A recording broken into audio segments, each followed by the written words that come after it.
Chaque jour, Charles et Carole vous présentent la leçon de l'école du sabbat.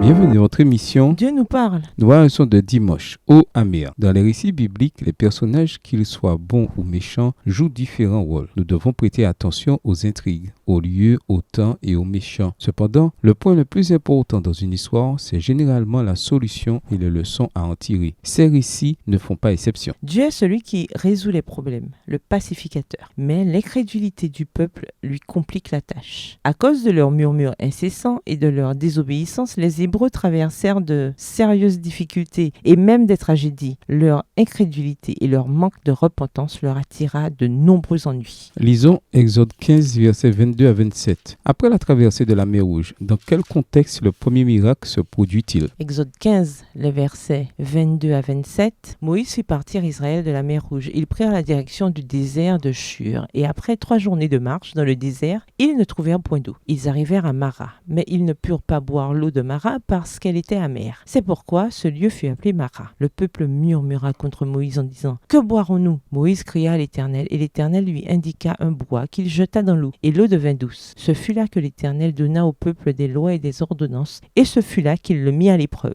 Il dit « Si tu écoutes attentivement la voix de l'Éternel ton Dieu, si tu fais ce qui est droit à ses yeux, si tu prêtes l'oreille à ses commandements, et si tu observes toutes ses lois, je ne te frapperai d'aucune des maladies dont j'ai frappé les Égyptiens, car je suis l'Éternel qui te guérit. » Ils arrivèrent à Élim, où il y avait 12 sources d'eau et 70 palmiers. Ils campèrent là, près de l'eau. La première mise à l'épreuve de la foi d'Israël est liée aux besoins d'eau. Ce n'est pas surprenant, étant donné l'environnement aride dans lequel il se trouvait. Après 3 jours de voyage, le peuple finit par trouver de l'eau, mais elle n'était pas potable. Mara signifie amère, et comme l'eau était amère, la foi d'Israël déclina à vue d'œil. Pourtant, Dieu réagit avec compassion, et c'est un simple morceau de bois qui donna lieu au premier miracle. Bien sûr, c'était bien le Seigneur et non le bois qui rendit l'eau douce et potable. Le peuple devait apprendre 2 leçons importantes. Premièrement, la patience en attendant le temps de Dieu, et deuxièmement, le fait que Dieu fait les choses en coopération avec les humains. Mais les enfants d'Israël considérèrent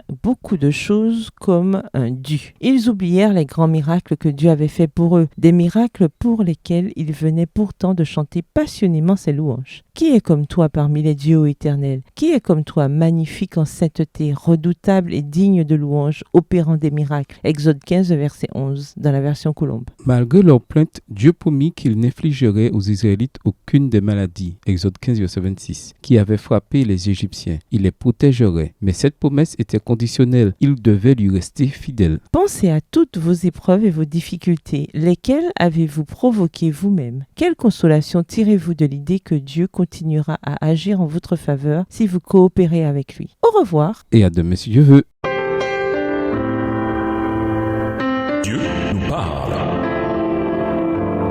Chaque jour, Charles et Carole vous présentent la leçon de l'école du sabbat.